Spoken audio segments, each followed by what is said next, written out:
We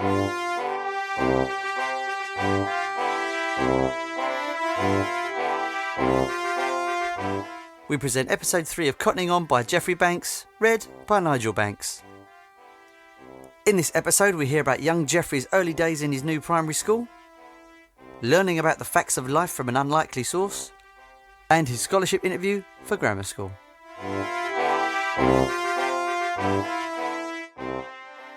Despite the move to Harper's Lane, one thing remained unchanged. My mother still worried about my choice of friends. Soon she began suggesting that I would meet a nicer type of playmate if I turned to the left on leaving our front gate, instead of to the right, towards back Raymond Street. But that was too complicated for me at 8.5, and I went on, turning to the right, towards my new friend Derek and the rest of the Raymond Street gang. Derek was the very first person I spoke to at Church Road School. The teacher told him to take me to the cloakroom to hang up my outdoor things, and we walked there in self-conscious silence. When we arrived, I was surprised to see that the first peg in the row was labelled D. Banks. "Banks?" I said. "That's me." My escort blinked. "Is it?" he said. "Well, bloomin' heck, it's me and all." We talked all the way back. "What's this teacher like? Is she all right?" "She can get ratty." "Can she?" "Yeah. Have you done fractions?" "No." "Aye, well." I was lucky enough to be told to sit next to Derek in class, and to be more or less taken under his wing. It was a good wing to be taken under at playtime in the big schoolyard, and especially in the lavatory there. The one in Bank Top Yard had been a tiny, black, stinking nightmare. After one shocked visit, I gave up all fluid intake and never returned. Church Road's lavatory, by comparison, was fragrant, a palace of light. The drawback was that certain of its users went in for mutual drenching contests, which did nothing for my personal performance, until Derek, redirected the offenders. In those early days, he also had to be my interpreter at times. The first bit of playground jargon to flummox me sounded like one very long word in a foreign language. "Just want to have it out in shed this afternoon?" Boys would ask each other meaningfully. The shed in question, Derek explained, was the covered area of the yard to which everyone retreated when the rain came down. It was also, it seemed, the unofficial venue for fights, and "just want to have it out in shed this afternoon" was the standard challenge to come and take part in one, preferably this afternoon, at 4:15 p.m, when the teachers disappeared into the staff room to gulp life-saving quantities of tea. The fights I saw there were a big yawn. In the first place, nobody seemed to get hit. They always began with a spot of eyeballing and shoulder nudging. Next came 20 seconds of clutching and grabbing, until one contender managed to get the other into a headlock. Then they stumbled around the shed until one of them succeeded in tripping the other to the ground. All hope of entertainment evaporated here. "Do you give in?" "No." A certain amount of threshing about from the underdog. Then, "Do you give in?" "No." Spectators could leave at this point, visit the lavatory at the other end of the yard, and return to find that they had missed nothing. The only variation in the dialogue I can remember came as a delightful surprise. The victim of a really vicious, inescapable headlock was asked, "Do you give in?" and answered faintly, "No. Do you?" My attitude to such fighting was like that of my friend Harold to cricket. I couldn't see why people would want to do it. They evidently did. On the 3 or 4 occasions when I wasn't able to get out of fighting, I radically altered the script. As soon as I was asked, "Do you give in?" I answered, "Oh yes." First time, no messing. I told myself I had a very low boredom threshold, but it was good old-fashioned cowardice, in fact. Another aspect of Church Road which didn't appeal to me was corporal punishment. There had been none of that at Bank Top, and having sailed through 8.5 years with nothing worse than smacked legs from my mother, I was rudely jolted by my first experience of the cane. And that was as a mere spectator. While my class was busy writing an exercise one morning, one of the girls was very quietly called to the front. The teacher then opened her desk a fraction, reached inside without a word. Now, until that moment, I honestly thought the girl was about to be handed a fresh pen nib, or even a gold star. Well, perhaps not. She wasn't gold star material. But the blank expression on her face, and indeed on the teacher's, gave no indication of what was to come. In fact, if the girl had been standing outside in the street, you would have said she was begging, or testing the atmosphere for rain. But it wasn't rain that came down. Crack! It's all so fast and so matter-of-fact that 10 seconds later, I wondered if it had really happened. The rest of the class never even looked up from their work. Unlike the fighting in the shed, it had been rapid, efficient, and impressive. It certainly impressed me. I instantly determined to avoid it, and so I did, for 2 whole years. Then my luck ran out, and I was caned twice in a week. The first time was to do with homework. Only those who were thought likely to pass the 11+ examination were given the chance to do homework. An interesting bit of class distinction, that. I had to write out this particular homework 3 times, through no fault of my own. The first version got tossed on the fire by Grandpa Tomlins in another of his tidiness fits. And my little sister Jean spilt her mug of Ovaltine over the second.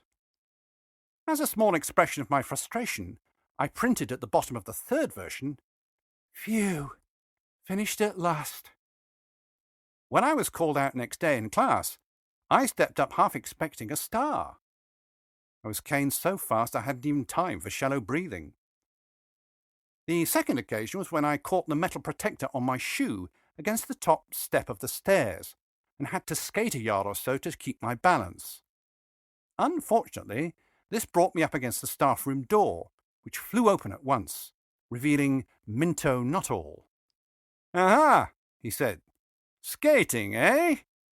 Within seconds I was yanked inside, got one on each hand, and was thrust out again into the corridor, aghast. Can these things be that come upon us like a summer cloud, you wonder?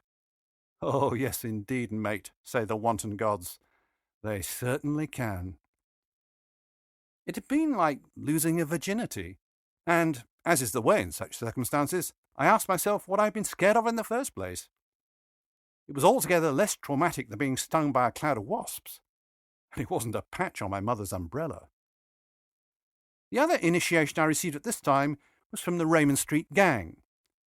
When Sam Baker, its most respected member, suddenly fired off at me another of those long foreign words, I looked, as always, towards Derek for translation. Apparently, the meaning of, "Listen to what you have to do for get a kid," was, had I ever been told the facts of life? I hadn't, so the gang duly sat down in a circle while Sam did his stuff on my behalf. It was almost as formal as my Scoutmaster's effort on the same subject 6 years later. Both accounts have proved to be accurate, if one-dimensional. The Scoutmaster went in for labelled diagrams and a lot of biology, whereas Sam just amazed you with the physics. My heart yearned to believe him because I revered Sam, down to his woolen socks. It would require a huge act of faith to associate all that with any of the grown-ups I knew, especially my parents.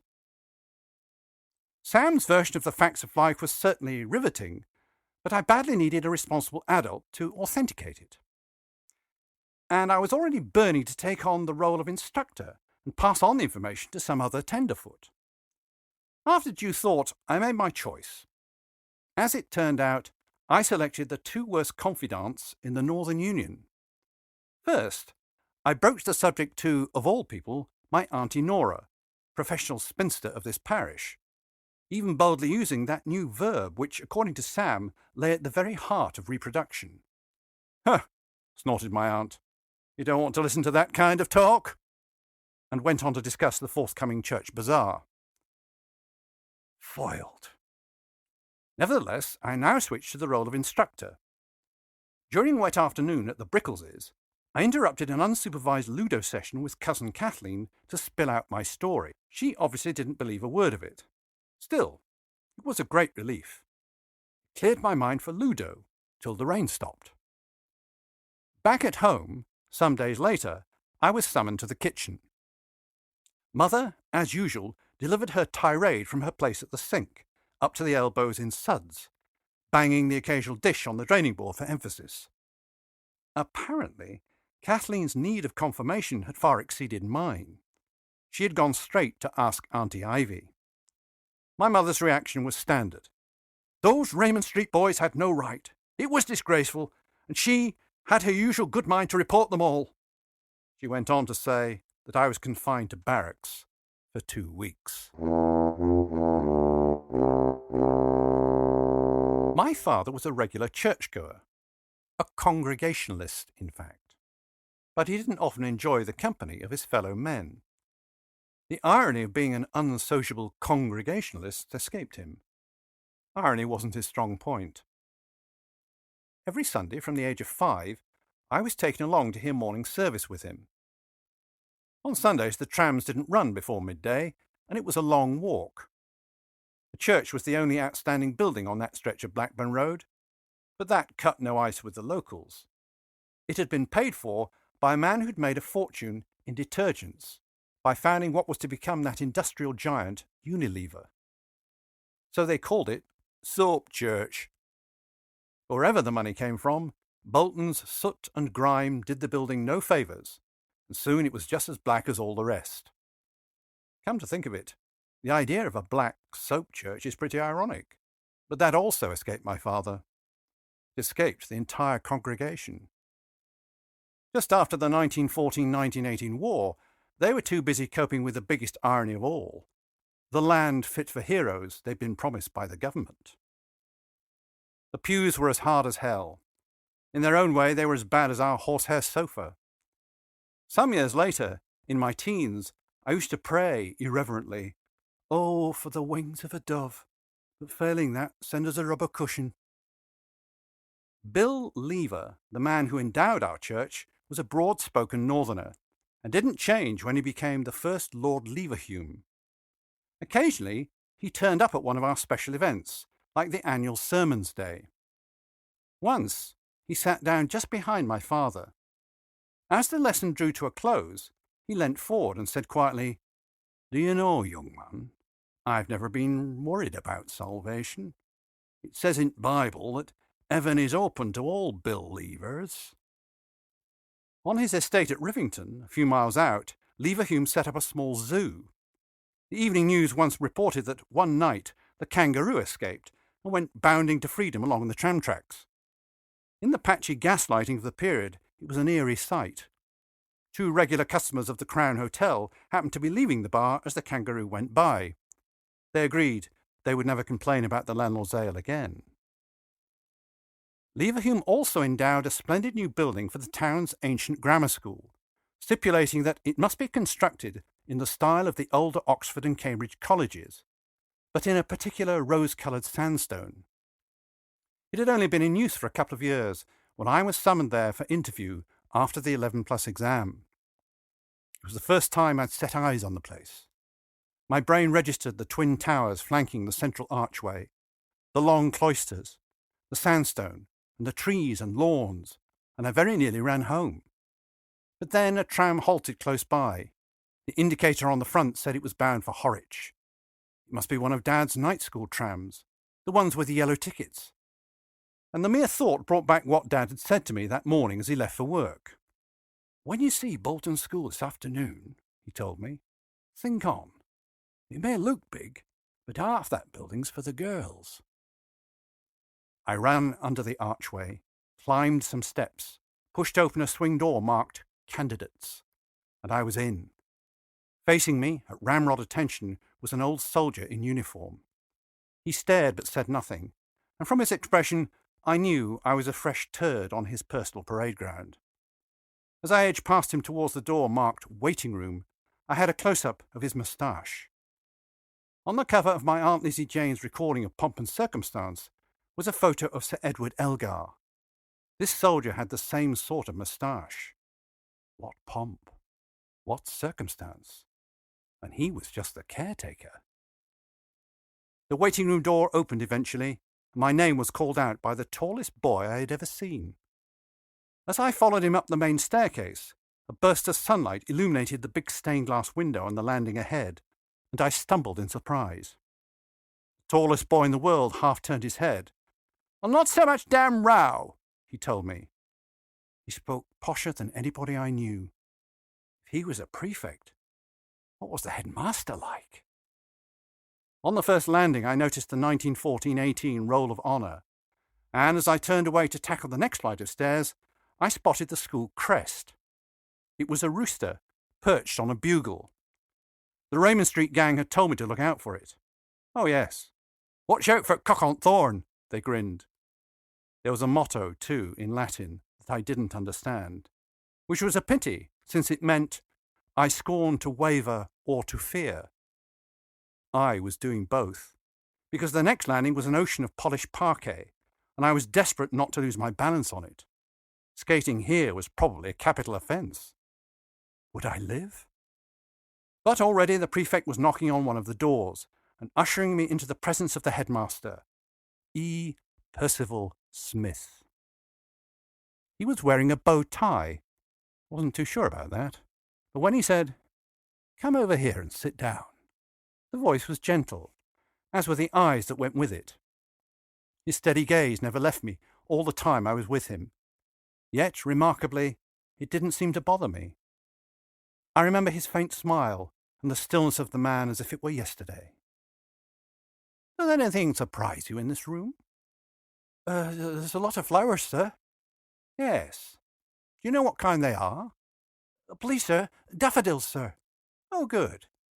And are they all exactly the same, do you think?" "No, sir. Some have single flowers and some double, sir." "Oh, good." His style of questioning drew me out, beyond the walls of the study, to my home, my family, books I'd read, cricket, football. It wasn't like an interview. I was having a good time. "Have you any idea what you'd like to do when you leave school?" "Be an explorer, sir." And he didn't laugh. But I do, whenever I think of that reply. Geographically speaking, I don't explore too much beyond the bottom of the garden. When the tallest boy returned to show me out, E.P. Smith murmured, "Thank you, Banks. Goodbye. Enjoyed talking with you." And in my other ear, the voice of Grandpa Tomlins brought me back to earth. "I told a bonny tale, lad, but it'll crack no flags in Accrington." As the tallest boy led me back downstairs, I saw the old soldier still standing to attention at the bottom. For the first time, I realised that one of his sleeves was pinned up. It was empty. Bolton School's old soldier caretaker was named Hammond, ex-Gordon Highlanders to be precise. I was to discover next year that he too would pin you against a wall with his shoulder. "Did your mother kiss you this morning, sonny?" No, Sergeant." What you got was worse than a kiss. It was the harsh scrubbing of Edward Elgar's whiskers up and down your cheek. Rumour had it that at the annual school camp, where Hammond was cook, he went for an early morning swim every day before everyone else was up. When a lad in my form asked if it was true, Hammond took him by the hair and began towing him round and round, booting him up the backside all the way. "If a man with one arm goes swimming," he bellowed, "he goes round in circles, like you're doing now, you cheeky little sod." During my third term as a pupil at Bolton School, I fell during a game of tag in the cloisters, and damaged both hands rather messily when they got bashed against a wall. There was quite a bit of blood, and I more or less passed out. When sent for, Hammond hoisted me onto his shoulder with his one hand and carried me to his office. Dumping me on a chair, he took down a huge bottle of brown stuff, pulled out the cork with his teeth, and emptied the lot into a wash basin. Then he stuck both my hands in. It was iodine. My reaction alerted the school secretary. She was a polite maiden lady on the brink of retirement.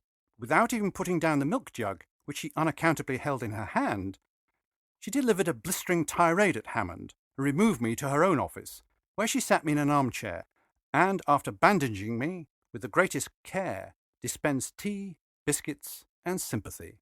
Sergeant Hammond stepped round me very carefully after that, probably because I had seen him well and truly sorted out by a female, I shouldn't wonder. When he died, after a few years' retirement, 800 boys were made to line the route of his funeral cortege. Many of them were too young to have known him or had close encounters of a whiskery kind, but they had absorbed his legend, fact, and myth, and were aware of having missed an outsized figure in the school's demonology. But there, I have strayed far ahead of my own story. By rights, I should still be following the tallest boy in the world towards part 2 of my scholarship interview and the other personalities awaiting me. This time there were 2 interviewers to contend with, a man and a woman. They sat with their backs to the window, and it wasn't easy to make out their faces. I was given a minute or two to look over a passage of English, which I would then have to read aloud and answer questions on. It turned out to be about an explorer. No wonder the headmaster didn't laugh. As I prepared myself, the man got up and went to switch on the light. He remained standing until I had finished. Perhaps he needed to. Bolton School chairs were high-quality stuff, but their rush-bottomed seats left you with corrugations. When the man came and sat down again just across the table, I saw his features clearly for the first time. They had an extraordinary sort of twinkling gravity, which I was to cherish in later years, especially when I became his junior colleague. The boredom of certain school functions was lightened by the turn of his head in my direction and the unholy gleam in his eye at some piece of administrative lunacy or academic guff. There was nothing about A.D. Walsh that first day that hinted at longevity, and yet 60 years later I went to a party to celebrate his 100th birthday. When he rose to speak to us, after the lunch and the telegrams and the toasts, the twinkling gravity had survived, together with much of the quality of that highly characteristic voice, melodic yet precise, and with an edge which could sharpen into bleakness when required. If, as a pupil, you were told to wait under the clock, you were in no doubt about the outcome. In the days when he and I were colleagues, we met frequently outside school at the little theatre. In the role of chairman, he deployed silken diplomacy and caustic wit in playing off wailing wardrobe women against elemental electricians and the rest of the embattled departments. But only twice was he called upon in emergency to grace the stage. On the first occasion, he played the old man in Macbeth, a thankless little cameo of a role, performed more often than not by an actor already saddled with, say, third murderer or second witch, or both. Alan Walsh delivered his lines exactly as he would have read out the notices in assembly, and yet got away with it, by sheer quality of voice and the stillness of his presence on stage. But in his second acting role, fate set him a sterner test, as a deaf mute who had to move about a bit. The play was a costume piece about a duke who was being held to ransom. The fact that the said duke had lost his eyesight failed to excuse the dialogue. "Ah, Grebo," he would sigh at regular intervals. "The rain on your cheek, the wind in your hair," or vice versa, according to the actor's memory. Alan Walsh's costume didn't help. His black doublet and hose revealed such surprisingly spindly legs that at the dress rehearsal the theatre's funny man said, "Christ, the squander bug!" Not an instant laugh line now, but highly topical in 1958, when that wee black beastie stared out at you from every billboard, advertising national savings. At the performance I attended, A.D. Walsh made his first entrance as the deaf mute to an audible ripple of surprise. He was carrying an armful of logs for the open fire. Under cover of a long ducal monologue, he scuttled over to the hearth and stooped to unload the wood. When he straightened up, he smote his head resoundingly against the chimney canopy, which gave out the authentic clang of metal. It was made of authentic metal. The stage crew had been faithful in that at least. For a supposed mute, Alan D. Walsh let out a cry of surprising volume and left the stage on legs of glass. It was a moment or two before the Duke could resume, but when he did, he was unable to convince us that the rest of the evening would yield superior delights. During Alan Walsh's speech at his centenary do, he spoke of various incidents. It had been a joy to hear Walsh tell stories with the same old gleam in the eye. Science insists that the human eye is incapable by itself of any kind of expression. Science maintains that we are always misled by the so-called laughter lines around the eyes and the lips, and by the effect of external light reflected in the pupils. But as a non-scientist, I always believed that science talked unrelieved bollocks when it stepped outside its brief. Surely, some of the light in the eye came from within. Bloody hell, in pre-war Bolton it had to. I'd kidded myself along these lines for years. Like, I'd always reckoned that a proper teacher should be able to recognise his former scholars decades after they'd left school. Because when he'd spoken to them as scholars, he didn't look 6 inches to the left of them, or out of the classroom window. He always looked them in the eye. So that when he spotted some bald, bearded 40-odd-year-old ratepayer towing a wife, 3 kids and a mortgage along Deansgate, he'd call out instantly, "Ah, Crabtree, good at woodwork, weren't you?" By the same token, I reckon I'd have recognised A.D. Walsh's eyes if he'd been wearing a mask. I was confident about my own eyes, too. No significant change there either. So, when the guests eventually left their places at the tables and began to regroup, I went over and sat next to A.D. Walsh for a while, and we reminisced. There'd been a good deal of wine, of course, but our conversation was lucid enough. At one point, we became aware that a discussion had begun among the others as to which of our former colleagues had produced a certain caustic remark over 30 years ago. Suddenly, A.D. Walsh's voice rang out. "Oh, yes," he said. "I can tell you that one. It was that young fellow with the black wavy hair, taught French, played a lot of leads at the little theatre. Geoff Banks. He's the chap who said that." A.D. Walsh's application for the headship of the school in 1933 had been passed over, and he had never become truly reconciled to the appointment of a very different type of man. They were both historians, and both had been Cambridge men, but there the comparison ended. His interview with The Guardian on his centenary showed that the feeling persisted, although now reduced to a niggle.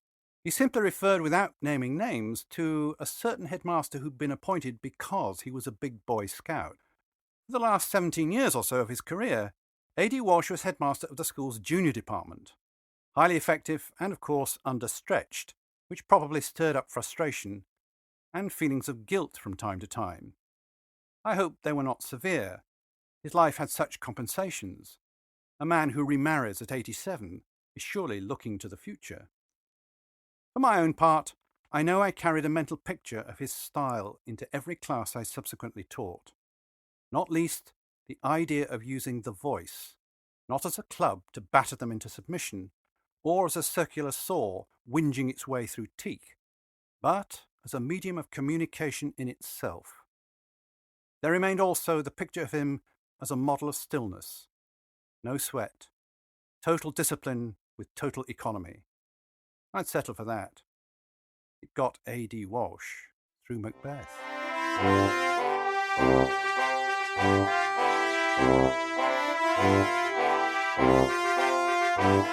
Cottoning On by Geoffrey Banks, read by Nigel Banks.